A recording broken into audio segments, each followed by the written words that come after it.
विनायकपुरम नामक गांव में बालाजी नामक एक बुजुर्ग था।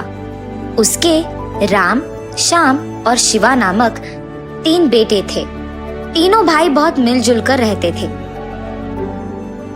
राम और उसकी पत्नी चावल का व्यापार करते थे। उसी तरह श्याम और उसकी पत्नी कर्ज का व्यापार करते थे। शिवा की शादी नहीं हुई थी, पर उसे फ्लूट बजाना बहुत पसंद था। वो हर रोज बाजार जाकर फ्लूट बजाता था। उसकी प्रतिभा देख सभी उसकी प्रशंसा करते हुए पैसे देते थे। वाह, क्या बजाते हो शिवा, तुम्हारी कला और प्रतिभा की जितना भी तारीफ करूं ना कम ही है। एक दिन अचानक बालाजी का सेहत खराब हो जाता है और वो बिस्तर पे पड़े रहता है। राम, श्याम, शिवा, याद रखना बेटा, जिंदगी में अगर पैसे गए तो वापस कमा पाएंगे, लेकिन अगर रिश्ता गया तो इतनी आसानी से वापस नहीं आएगा। मुझे वचन दो कि चाहे कुछ भी हो जाए तुम लोग साथ में ही रहोगे। जी पापा। उसके बाद बालाजी का देहांत हो जाता है। घर की जिम्मेदारियों के बारे में बात होते वक्त माँ पद्मावती अपने बेटों से ऐसे कहती है, तुम्हारे पिता ने एक जगह पे 3 सूटकेसों को रखा है। मुझे हमेशा कहते थे कि उसमें बहुत कीमती चीजें हैं। तुम तीनों वहां जाकर उन सूटकेसों को लेकर आओ। ये सुनकर तीनों अगले दिन उन सूटकेसों को हासिल करने की सोचते हैं। लेकिन उस रात रमणी और कुसुमा अपने पतियों से ऐसे कहते हैं, सुनिए, ससुर जी ने हमें 1 फूटी कौड़ी भी नहीं दी। अब जो बता रहे हैं कि कीमती चीजें हैं तो जल्दी जाकर लेके आ जाओ। वो सारे हमारे ही होने चाहिए। हमारे व्यापारों के लिए भी यही अच्छा है। लेकिन उस रात रमणी और कुसुमा अपने पतियों से ऐसे कहते हैं, सुनिए, ससुर जी ने हमें 1 फूटी कौड़ी भी नहीं दी। अब जो बता रहे हैं कि कीमती चीजें हैं तो जल्दी जाकर लेके आ जाओ। वो सारे हमारे ही होने चाहिए। हमारे व्यापारों के लिए भी यही अच्छा है। दोनों एक दूसरे को बताए बिना उस जगह को जाते हैं। वहां एक दूसरे को देख वो दोनों परेशान हो जाते हैं। श्याम, तुम यहाँ क्या कर रहे हो? मेरा छोड़ो, तुम यहाँ क्या कर रहे हो और आए क्यों? चलो ठीक है, छुपाने से कोई मतलब नहीं है। पापा ने हमें 1 फूटी कौड़ी भी नहीं दी, इसीलिए हमें इन सूटकेसों को हासिल करना होगा, वरना हमारे व्यापार में नुकसान हो जाएगा यार। हाँ, बात तो सही है, लेकिन शिवा का क्या करें? उसकी बाद में सोचते हैं, पहले इसमें क्या है देखो। जब राम और श्याम उन सूटकेसों को खोलकर देखते हैं तो उन्हें ये दिखाई देता है कि श्याम और राम नामक सूटकेसों में सोना भर के था, लेकिन शिवा के बक्से में सोने के साथ ही एक फ्लूट भी था। तब वो दोनों शिवा के बक्से में मौजूद सोने को 2 हिस्सों में बांटकर वो अपनी बक्सों में भर देते हैं और शिवा के बक्से में सिर्फ पत्थर भरते हैं। अगले दिन जब वो तीनों जाकर बक्सों को खोलते हैं, राम और श्याम की बक्से देखकर पत्नियां दोनों बहुत खुश होते हैं।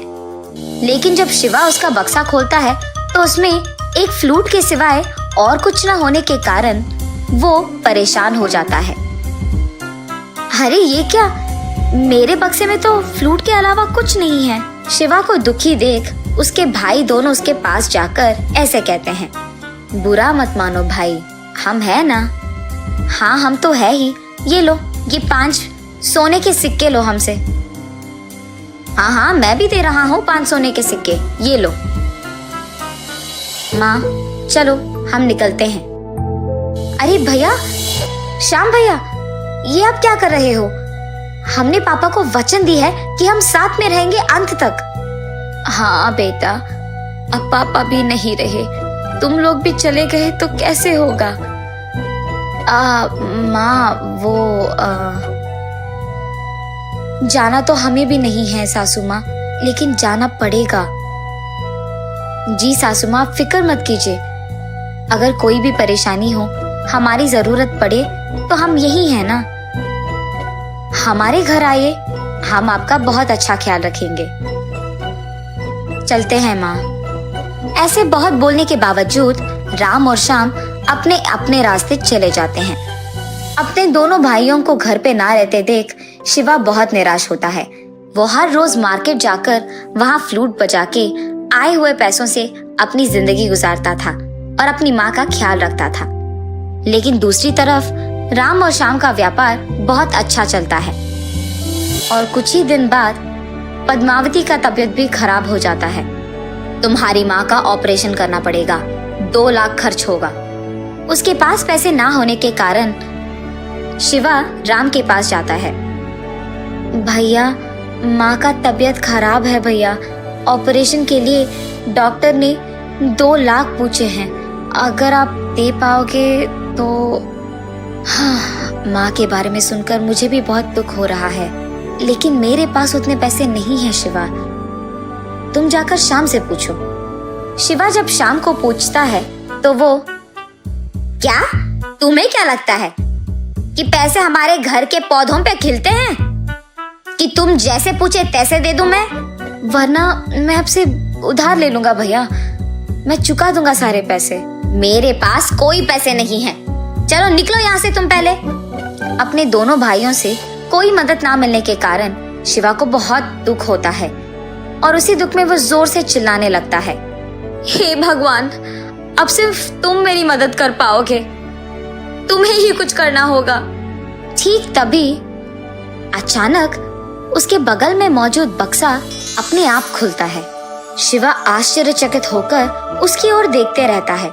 इतने में उससे बाहर वही जादुई फ्लूट हवा में तैरते हुए बाहर आता है और उसमें से बहुत मधुर ध्वनि बाहर आती है। शिवा को सब कुछ समझ में आता है। वो उस फ्लूट को लेकर अगले दिन बाजार में जाकर उसे बजाता है। तब तक भीड़ित बाजार एकदम चुपचाप हो जाती है और शिवा के मधुर ध्वनि को सुन सभी आश्चर्यचकित हो जाते हैं। इतना ही नहीं, एक अमीर आदमी शिवा की इस ध्वनि को सुन उसके पास आकर, देखो शिवा, 3 दिन में मेरी बेटी की शादी है, तुम हमारे घर आकर इस फ्लूट को ऐसे ही बजाओ।